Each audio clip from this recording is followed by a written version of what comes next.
ऐसा है, मैंने पहले ही कहा था कि मैं आधुनिक अभिमन्यु हूँ, चक्रव्यूह को भेदना जानता हूँ। हमने चक्रव्यूह को भेदा है। आज महाराष्ट्र की जनता ने जो अप्रत्याशित इस प्रकार की जीत हमको दी है, इससे ये बात पूरी तरीके से स्थापित होती है कि महाराष्ट्र ये प्रधानमंत्री मोदी जी के पीछे है। और मोदी जी ने जो नारा दिया था, एक है तो सेफ है, इस नारे को यथार्थ में लाते हुए महाराष्ट्र के सभी समाज के सभी लोगों ने एकता दिखाते हुए महाराष्ट्र में मतदान किया है और इसके कारण ये इतनी अच्छी जीत हमको मिली है। मैं विशेष रूप से हमारी लाडली बहनों का, लाडले भाइयों का, लाडले किसानों का, सभी का बहुत आभार व्यक्त करना चाहता हूं। लाडली बहनों ने तो बहुत आशीर्वाद हमको दिया है, जिसके कारण हम लोग निश्चित रूप से एक अच्छा विजय यहां पर संपन्न कर पाए। इसके साथ साथ लोकसभा में जिस फेक नैरेटिव को तैयार किया गया था और यहां पर जिन ताकतों ने अराजकता के माध्यम से फेक नैरेटिव को परकोलेट किया था, उनके खिलाफ लड़ने वाली सारी जो राष्ट्रीय ताकतें थी, जो राष्ट्रवादी विचारों की जितनी हमारी ताकतें थी, वो सारी ताकतों ने मैदान में उतरकर उस फेक नैरेटिव को समाप्त कर दिया। इसलिए उन सभी संगठनों का भी मैं आभार व्यक्त करता हूं जिन्होंने ये करके दिखाया। साथ साथ महाराष्ट्र में जो पोलराइजेशन का प्रयास किया गया था और किसी जाति विशेष, धर्म विशेष को, एक धर्म विशेष को पोलराइज करने का जो प्रयास किया गया था, मुझे लगता है वो प्रयास सफल नहीं हुआ, क्योंकि महाराष्ट्र में एक बहुत बड़ी परंपरा है, संतों की परंपरा है। इस परंपरा का निर्वाह करने वाले अलग अलग पंथों के जो हमारे सारे साधु संत हैं, उनका भी आशीर्वाद हमको मिला, जिन्होंने बिल्कुल गांव गांव तक जाकर अलख जगाया और एक रहने का संदेश दिया, जिसके कारण मैं ऐसा मानता हूं कि एक बहुत अच्छा विजय हमको मिला है। विशेष रूप से हमारे मुख्यमंत्री एकनाथ शिंदे जी, उप मुख्यमंत्री अजितदादा पवार जी, रामदास अठवले जी और हमारे साथ की जितनी छोटी पार्टियां हैं, हम सब लोग एक साथ रहे, एक साथ मिलकर हमने ये काम किया। इसलिए मैं ऐसा मानता हूं कि इस एकता का ये विजय है, जो हमारी महायुति थी, अभेद्य इस प्रकार की महायुति थी, महायुति का ये विजय है, ऐसा मैं मानता हूं। और साथ साथ मैं हमारे प्रधानमंत्री जी का तो आभार व्यक्त करता हूं, उनके कारण ही हमको ये जीत मिली है।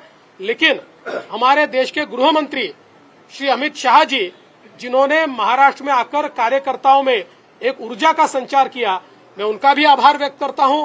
हमारे राष्ट्रीय नेतृत्व, हमारे नड्डा जी है, हमारे राजनाथ जी है, हमारे नितिन गडकरी जी है, इनका भी आभार व्यक्त करता हूं।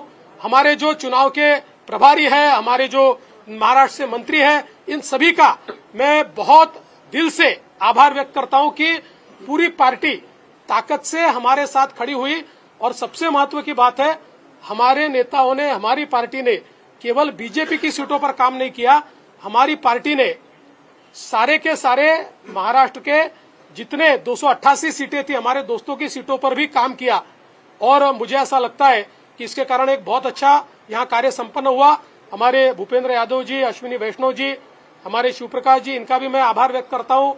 हमारे यहाँ पर जो हमारे सारे अलग अलग प्रांतों से भी जिन लोगों ने हमको मदद की, उनका भी मैं आभार व्यक्त करता हूँ। हमारे पीयूष जी का मैं आभार व्यक्त करता हूँ, हमारे शिवराज सिंह चौहान जी का भी मैं आभार व्यक्त करता हूँ। मुझे ऐसा लगता है कि एक प्रकार से सामूहिक रूप से हम लोग जब उतरे, तो ये सामूहिक ताकत एक ऐसी ताकत बनी जिसने दिखा दिया कि महाराष्ट्र ये मोदी जी के ही साथ है। ऐसा है, मैंने पहले ही कहा था कि मैं आधुनिक अभिमन्यु हूँ, चक्रव्यूह को भेदना जानता हूँ। हमने चक्रव्यूह को भेदा है और ये कोई मैं पहले भी कह रहा हूँ, वापिस कह रहा हूँ, इस विजय में मेरा बहुत छोटा उसमें मैं समझता हूँ कि सहभाग है। एक ये हमारी जो पूरी टीम है, इस टीम ने इस विजय को लाया है। सीएम पद के ऊपर कोई भी विवाद यहाँ नहीं होने वाला, क्योंकि पहले दिन से ये तय है कि चुनाव जब संपन्न होगा तो चुनाव के बाद तीनों पार्टियां मिलकर इसको तय करेगी। हमारे नेता आदरणीय होम मिनिस्टर साहब ने प्रेस कॉन्फ्रेंस में ये बहुत स्पष्ट शब्दों में बताया है कि चुनाव के बाद तीनों पार्टियां बैठेगी और इसका निर्णय करेगी। अभी मैं ऐसा मानता हूं कि हमारे एकनाथ शिंदे जी उनके पार्टी के अध्यक्ष है, अजित पवार जी उनके पार्टी के अध्यक्ष है, और साथ में हमारे पार्टी के जो राष्ट्रीय अध्यक्ष हैं उनको हमारा पार्लियामेंट्री बोर्ड ऑथराइज करता है। तो ये लोग बैठकर एक उचित निर्णय करेंगे, हमारे वरिष्ठ नेताओं से बातचीत करेंगे, हमारे पार्लियामेंट्री बोर्ड से बातचीत करेंगे। मुझे ऐसा लगता है कि एक प्रकार से लोगों ने अपना मैंडेट दे दिया, लोगों ने एकनाथ शिंदे जी को रियल शिवसेना के रूप में स्वीकार कर लिया है।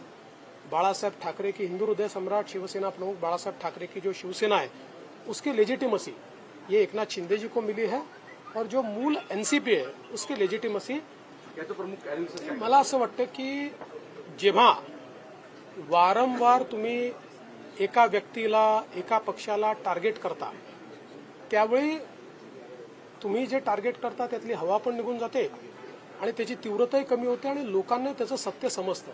लोकांच्या मनात त्यानंतर एक प्रकारची सहानुभूती तयार होते। लोकांना लक्षात येतं की चुकीच्या पद्धतीनं टार्गेट केलं जातं। तसंच आम्हाला महाविकास आघाडीने ठरवून या ठिकाणी टार्गेट केलं, पण मला असं वाटतं की हळूहळू लोकांनी लक्षात आलं, कारण आमचा ट्रॅक रेकॉर्ड चांगला आहे, आम्ही नेहमी पॉझिटिव्ह काम केलेलं आहे, त्यामुळे आमचा ट्रॅक रेकॉर्ड पाहून लोकांनी या ठिकाणी मतदान केलं।